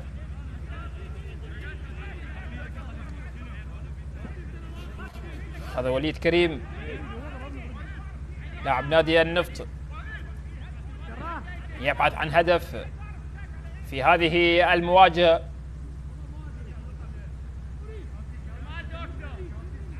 طبعا حديث عن نادي النفط اللي طبعا أفضل مشاركة كما تحدثت وصافة الدوري، لكن على المستوى الخارجي هو وصل طبعا للدور 16 في البطولة العربية، وخرج من أمام الهلال السعودي، ولكن هو في تلك البطولة تمكن من إقصاء طبعا الصفاقسي التونسي، طبعا مع المدرب حسن أحمد في تلك البطولة اللي كان هو مدرب نادي النفط. طبعا الموسم الماضي نادي النفط كان المركز السادس ب 59 نقطة، الموسم الماضي 59 نقطة. أما الآن نادي النفط لغاية الآن وصلنا إلى الجولة 33 ولا زال برصيد 39 نقطة. إذا تعادل اليوم سيصل إلى النقطة 40. لكن لدينا كرة، هذه محاولة، الله، هذه محاولة حقيقية لمصلحة نادي النفط في هذا الشوط، بتسديدة لحسام جاد الله، أراد أن يجرب حظه من مسافة بعيدة بتسديدة، ولكنها مرت إلى خارج أرضية الملعب. على الجانب الآخر القرمة يريد أن يعود من خلال هذا الشوط. نشاهد ونتابع أحمد خالد، هنا عبد الإله غازي الذي اشترك بديلا في الشوط الأول، بديلا طبعا لمؤمل عبد الرضا الذي غادر المباراة بسبب الإصابة. كرة لمصلحة نادي النفط، كرة من جديد، ستار ياسين مع الساميين، نقلات، حاول صناعة فرصة للنفط لكن مرت إلى رمية تماس، رمية جانبية من أمام محمد عدنان الدوحي، اللاعب الذي سبق والمثل القرمة واليوم يواجه فريقه السابق. لكن لدينا هنا حسام جاد الله لاعب نادي النفط الذي سبق والمثل نادي الحدود، كذلك مثل طبعا نفط البصرة. لكن هذه التسديدة اللي كانت لحسام جاد الله تسديدة قوية، أراد أن يلعبها على يسار حارس المرمى. وشاهدنا طبعا الأهداف من مسافة بعيدة قد نجحت في مباراة القاسم، وشاهدنا نادي القاسم سجل أهداف جميلة من تسديدات في مرمى نادي القرمة. كرة من جديد، لا زالت هنا هجوم معاكس وارتداد سريع لمصلحة نادي القرمة. هذه كرة خطيرة لمصلحة الصقور الغربية، قد نشاهد هدف بهذه اللحظات، ولكن الكرة قطعت، عادت من جديد لمصلحة نادي النفط. كرة عادت، مناولات، تلعب الكرة أمامية من جديد لمصلحة نادي القرمة في وسط الملعب. جميل اليحمدي، عادت لمصلحة ساميين، عموري فيصل، ممكن التسديد يا عموري، الله على كرة جميلة لعموري بتسديدة رائعة، ولكن مرت إلى خارج أرضية الملعب. عموري فيصل بكرة جميلة بمرور رائع وتسديدة أرضية مرت بالشباك الخارجية لمرمى نادي النفط إلى ركلة مرمى لمصلحة نادي النفط. نتمنى أن نشاهد أداء أفضل أجمل فيما تبقى من هذه المباراة، نتمنى أن نشاهد الفرص موجودة وحاضرة لا يهمنا من سينتصر، المهم أن نستمتع بأحداث هذا اللقاء. كرة على جهة اليمين، مرت إلى خارج أرضية الملعب، رمية تماس، كرة اللعب لا زالت لصقور الغربية. يا سلام، ممكن التسديدة للقرمة، هذه كرة خطيرة، ممكن التسديدة، لا زالت لمصلحة أموري بكرة عرضية وخطيرة، ولكن سامي هين الحضور بشكل ممتاز لسامي هين ينتظر الكرات على قوس الجزاء. أموري يحاول أن يمر بالمهارة، كرة لإبراهيم سعادة، جميل الأحمدي، جميل مع علي مخلد، هنا تسديدة ولكن عند حارس المرمى حسين علي جولي. تسديدة أخرى لمصلحة نادي القرمة في الكرة الماضية، ولكن وصلت عند حارس المرمى. لاحظ هذه التسديدة اللي كانت لإبراهيم سعادة المحترف الأردني في الكرة الماضية، اللاعب الذي سبق ومثل طبعا نادي الجزيرة ونادي الحسين، كذلك مثل الزوراء بالنسبة لإبراهيم سعادة. حديث أيضا يعني محترفين اثنين أردنيين بتشكيلة القرمة، محمد أبو حشيش، إبراهيم سعادة، ولدينا طبعا أنور طرقات المحترف المغربي في دكة الاحتياط. لكن لدينا كرة لمصلحة نادي النفط داخل منطقة الجزاء، هذه كرة خطيرة لا زالت خطيرة لمحمد دوحي، يعود الكرة بالخلف لكرار سالم، كرار سالم إلى علي ماجد، من سامسون قباديبو، حبيب محمد، يتقدم حبيب، ممكن أن يسدد، الكرة لا زالت، عادت من جديد لمصلحة نادي القرمة، محاولة صناعة فرصة جديدة، لكن تغطية دفاعية مميزة لحبيب محمد المحترف الغاني. في الكرة الماضية مرت إلى خارج أرضية الملعب، هذا حبيب، كرة لمصلحة نادي القرمة على جهة اليسار، محمد أبو حشيش، علي مخلد، محمد الباقر، كرات لمدافعي نادي القرمة، إبراهيم سعادة أو محمد أبو حشيش، أموري، صافرة، كرة لمصلحة نادي القرمة، أموري فيصل في اللقطة الماضية.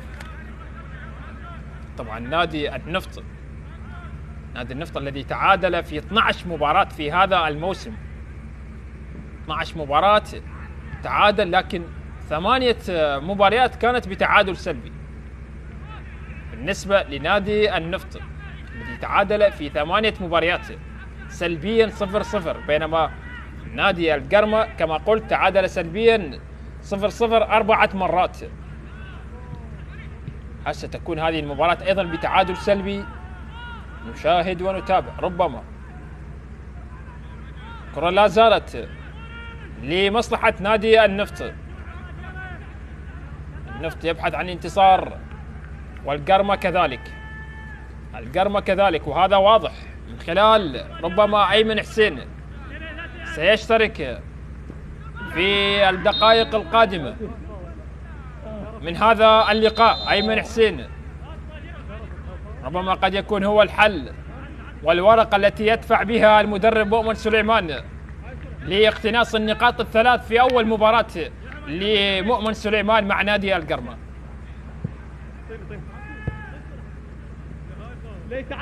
هنا محمد الباقر كريم، ويشترك أنور طرقات، ويغادر سامييف، يشترك أنور طرقات وأيمن حسين بهذه اللحظات.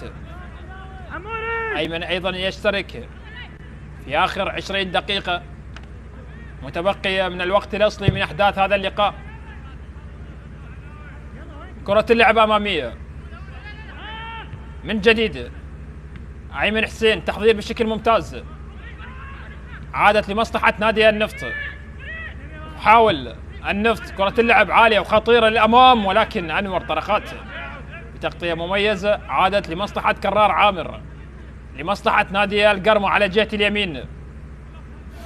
حاول القرمة في آخر ما تبقى من هذا اللقاء أن يحقق النقاط الثلاث في هذه المواجهة من خلال التبديلات التي شاهدناها بدخول أيمن حسين وجميل اليحمدي في هذا الشوط. كرة اللعب عالية، مرت إلى خارج أرضية الملعب. تماس عادت لمحمد الباقر كريم عند حارس المرمى ليث ساجد. يلعب كرة بشكل ممتاز ويغير الاتجاه على جهة اليمين. تقدم بهذه اللحظات لمصلحة القرمة. يا سلام، مرور ناجح وكرة عرضية خطيرة بهذه اللحظات. أموري، لكن وصلت عند حارس المرمى جولي.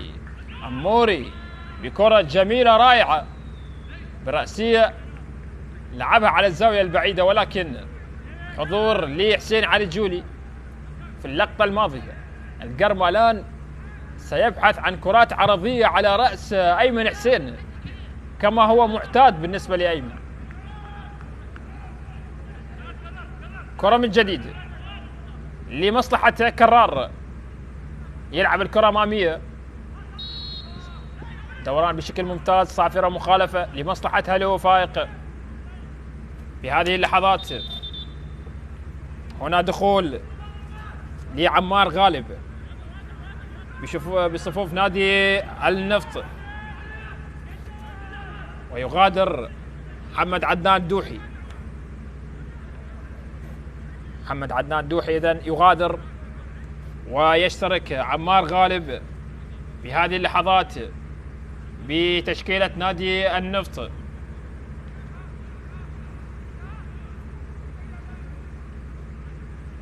التبديل الأول بتشكيلة نادي النفط في الشوط الثاني من أحداث هذا اللقاء. يشترك الآن عمار غالب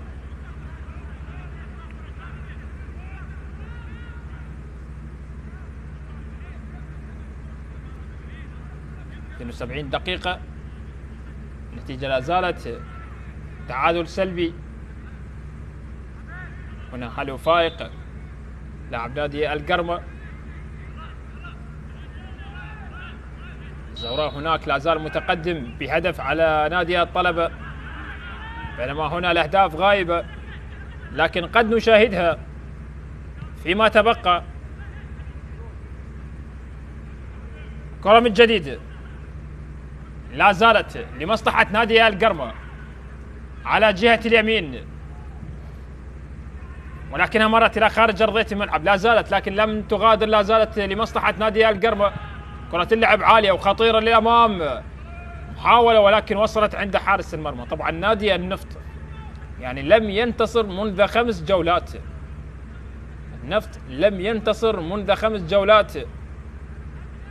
آخر فوز كان في الجولة 27، والفوز على الغراف بهدف نظيف.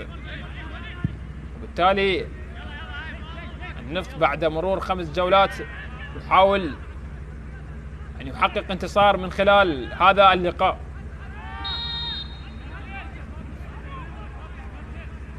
هنا صافرة ومخالفة لمصلحة نادي القرمة.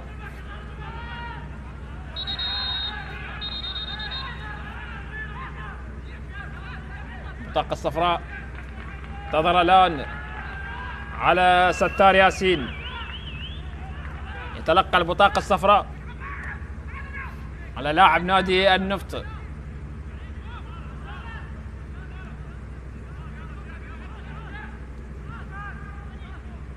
كرة لمصلحة نادي القرمة على جهة اليسار. محمد أبو حشيش، كرة عند أموري. يا سلام، حركة لعب ممتازة وتناقل كروي وتفاهم وانسجام عالي لأموري فيصل لمصلحة نادي القرمة.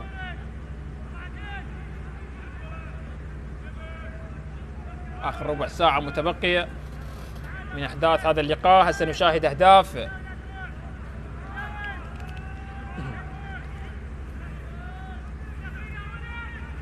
كرة ثابتة لمصلحة نادي القرمة.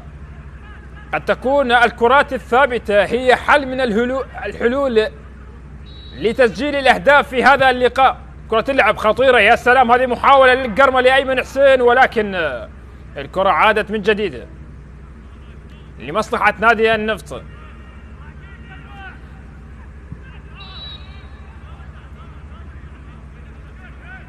صافرة لمصلحة نادي النفط.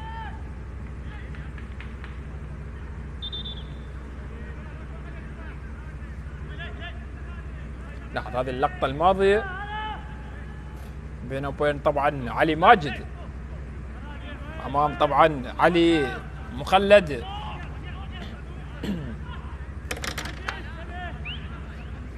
كرة لمصلحة نادي النفط في وسط الميدان. كرة اللعب عالية من جديد، لا زالت عادت للقرمة. هذه كرة خطيرة لأيمن، ولكن خروج ناجح لحارس المرمى في اللقطة الماضية. كرة لا زالت لأنور طرخت. كرار عامر يلعب الكرة عالية بالراس. سامي هين، لا زالت للنفط. عمار غالب، ولكنها طويلة، مرت وغادرت إلى رمية جانبية، رمية تماس. كرة عادت لمصلحة نادي القرمة. القرمة الذي لم ينتصر منذ 4 جولات. منذ 4 جولات القرمة لم ينتصر. آخر فوز كان في الجولة 28 على النجف، والفوز بثلاثية. هذا آخر فوز لنادي القرمة، كان على نادي النجف ب3 أهداف مقابل لا شيء. بعد ذلك القرمة تعادل مع الشرطة بهدف لهدف، ثم تعادل أيضا مع الكرخ سلبيا، ومع القاسم بهدفين لهدفين، ثم خسر في الجولة الأخيرة أمام نوروز بهدف نظيف. بالتالي كلا الفريقين يعانون من عدم تحقيق الانتصار في الجولات الأخيرة. النفط لم ينتصر منذ الجولة الخامسة، منذ 5 جولات. كما قلت آخر فوز كان في الجولة 27 على الغراف بهدف نظيف، بينما القرمة لم ينتصر منذ 4 جولات. كرة من جديد، يا سلام، هذه كرة لمصلحة نادي النفط، ولكنها غادرت إلى رمية تماس لمصلحة نادي القرمة. هذا حسام جاد الله اللي عنده طبعا 5 أهداف. كرة لمصلحة نادي القرمة أمامية، هذه خطيرة لأيمن، ولكن تغطية بشكل ممتاز لسامسون قباديبو أمام أيمن حسين.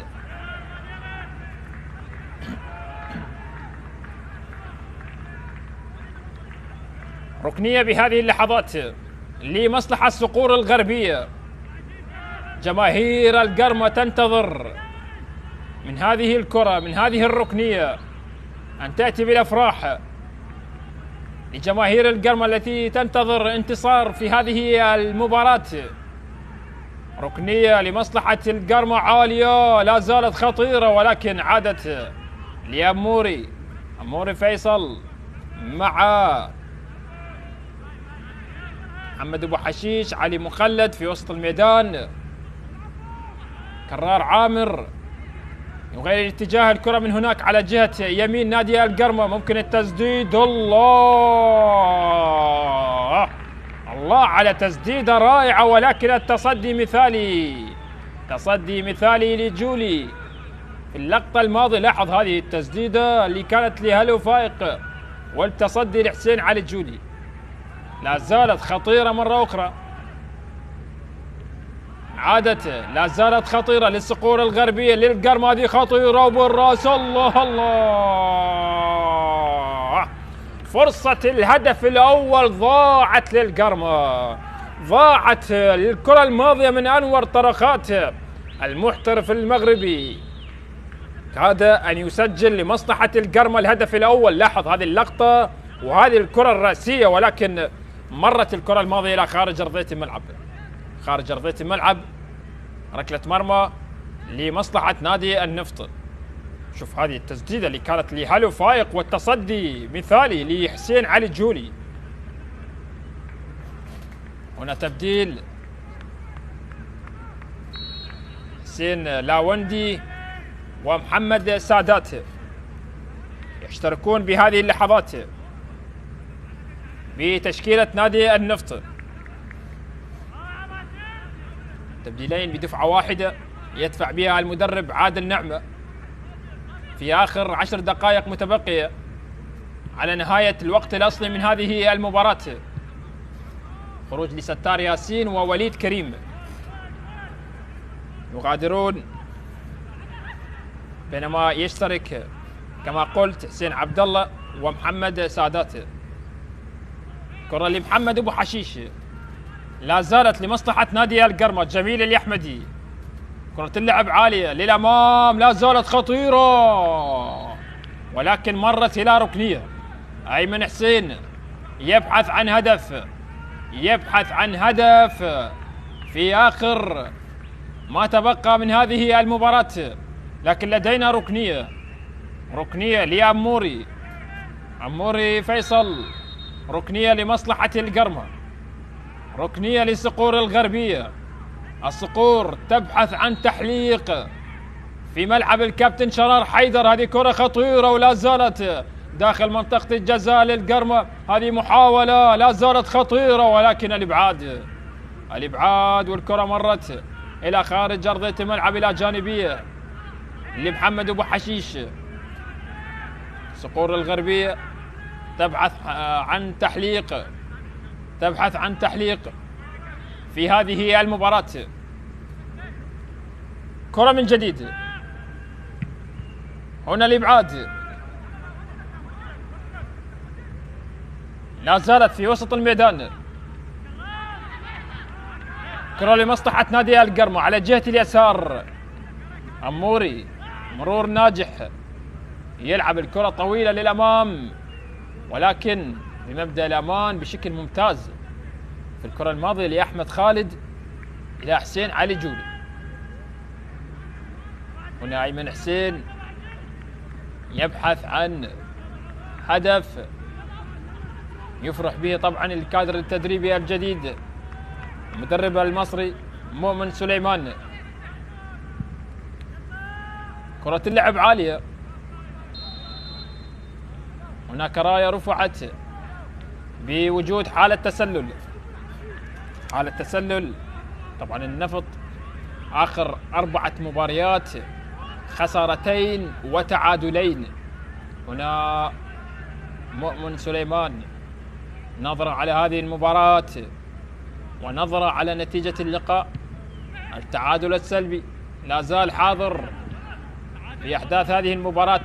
القرمة الذي تعادل سلبيا 4 مرات، هل سيتعادل سلبيا للمرة الخامسة؟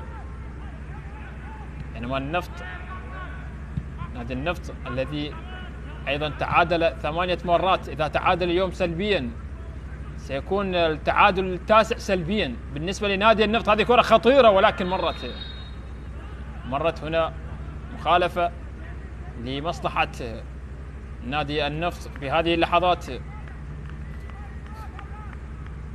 نادي النفط آخر 4 مباريات خسارتين وتعادلين، بينما القرمة في آخر 4 مباريات 3 تعادلات وخسارة.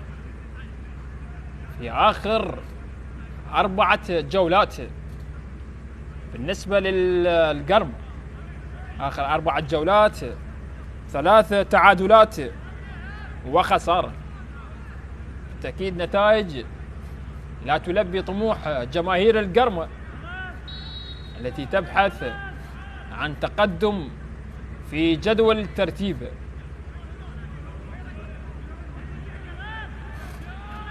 كرة عند حسين علي جولي، يلعب الكرة عالية، كرة لا زالت من جديد للقرمة. حضور دفاعي لا زالت. كرة اللعب عالية. محمد الباقر، محمد ابو حشيش، عموري. كرة عادت من جديد لمصلحة نادي النفط. عمار غالب، تمريرات، حاول صناعة فرصة جديدة، تلعب الكرة عالية لمصلحة أيمن حسين. هذه كرة خطيرة للقرمة، لا زالت المحاولة، ممكن التسجيل. هذه فرصة أيمن حسين. لكن جولي ينقذ فريقه من هدف في اللقطة الماضية. كرة كانت بالإمكان أن تكون في المرمى لأيمن حسين. لاحظ هذه الكرة الماضية خروج لحارس المرمى، ولكن خروج لم يكن حاسم. كاد أن يسجل القرمة بهذه اللحظات هدف في هذه المواجهة. أيمن حسين والحسرة على ضياع الفرصة.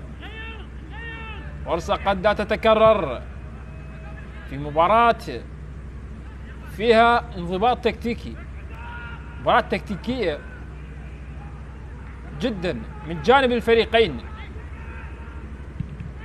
كرة اللعب بعاد من حارس المرمى.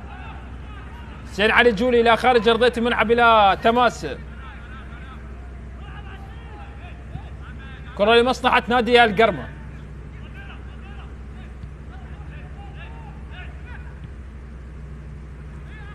كرة من جديد، كرة اللعب للأمام، لا زالت.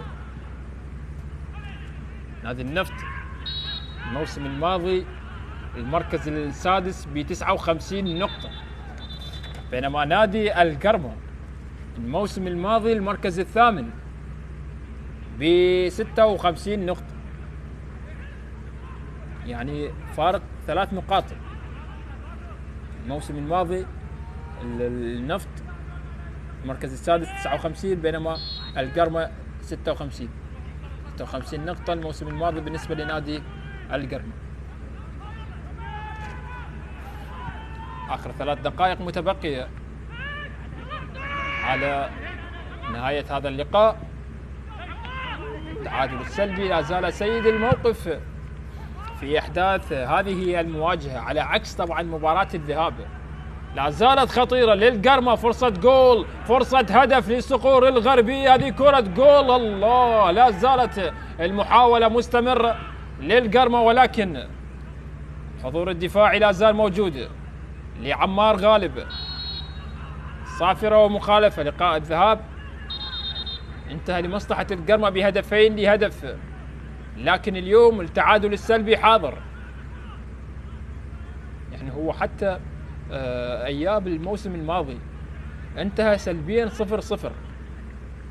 اياب الموسم الماضي انتهى بتعادل سلبي. اليوم اياب الموسم الحالي لغاية الآن ايضا تعادل سلبي 0-0.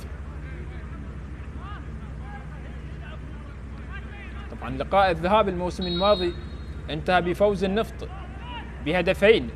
في تلك المباراة سجل أحمد خالد ورامسيس جابرييل، لكن يبدو نتيجة اليوم هي تكرار لنتيجة الأياب الموسم الماضي، إلا إذا هسه نشاهد هدف قاتل يأتي في نهاية هذا اللقاء للقرمة ربما وللنفط ربما. نشاهد ونتابع في آخر دقيقة من الوقت الأصلي. بعد ذلك سنلعب في الوقت بدل ضائع. كرة خطيرة لعمار لمصلحة نادي النفط. هذه تسديدة خطيرة ولكن الإبعاد. الكرة لا زالت من جديد. يا سلام، هذه كرة أمامية ولكن وصلت عند حارس المرمى. عند حارس المرمى ليث ساجد. كرة من جديد لمصلحة نادي القرمة في وسط الميدان. تقدم بهذه اللحظات. صقور الغربية يبحثون عن هدف الانتصار، ولكن اللمسة الأخيرة غائبة. لمسة الهدف، لمسة الجول لم نشاهدها في أحداث هذا اللقاء.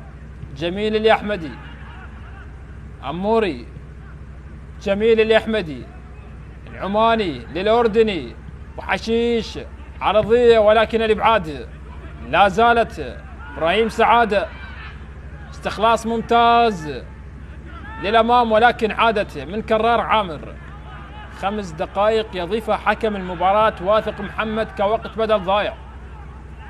5 دقائق هي طويلة في عالم كرة القدم، كل شيء وارد فيها. قد نشاهد هدف للقرمة، قد نشاهد هدف للنفط، نشاهد ونتابع هذه تسديدة، ولكن الآن النفط يحاول أن لا يخسر هذه المباراة.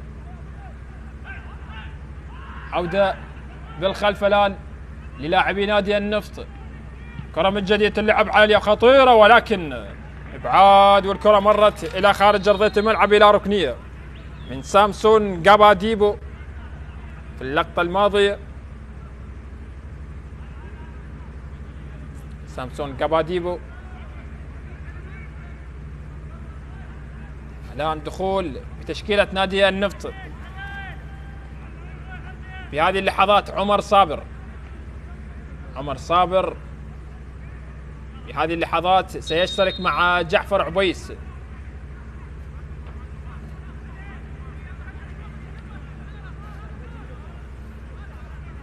عمر صابر المحترف البحريني في تشكيلة نادي النفط الآن يشترك. يغادر حسام جاد الله وعلي ماجد. هذه كرة خطيرة داخل منطقة الجزاء لمصلحة القرمة، ممكن التحضير والتسديد ولكن الكرة مرت إلى ركلة مرمى، لمصلحة نادي النفط عند حسين علي جولي. نلعب الآن في الدقيقة 3 من الوقت بدل ضايع. كرة اللعب عالية بالراس، كرة لمصلحة جميل الأحمدي لمصلحة نادي القرمة. قطع ممتاز لسامي هين، يلعب الكرة أمامية بالراس، لا زالت لمصلحة نادي القرمة على جهة اليمين لصقور الغربية. كرة أمامية أنور طرقات يحاول الإبعاد، كرة لا زالت لمصلحة نادي النفط. هنا هجوم معاكس. القرمة الذي يبحث عن انتصار، هل يخسر كل نقاط المباراة في آخر ما تبقى من هذه المواجهة؟ هل يتمكن النفط من تسجيل هدف مفاجئ للقرمة؟ نشاهد ونتابع البطاقة الصفراء الآن على علي مخلد البديل الذي اشترك في الشوط الثاني. الآن يتلقى بطاقة صفراء، ولدينا كرة ثابتة لمصلحة نادي النفط. كانت لحسين لاوندي، حسين عبد الله لاوندي كان يقدم أداء مميز بالنسبة لحسين لاوندي.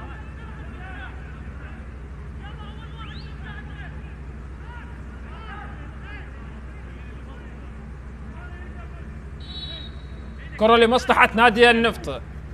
حسن الشاهد هدف قاتل يأتي في نهاية هذا اللقاء. هذه كرة خطيرة داخل منطقة الجزاء بالراس من لاوندي، ولكن مرت إلى ركلة مرمى.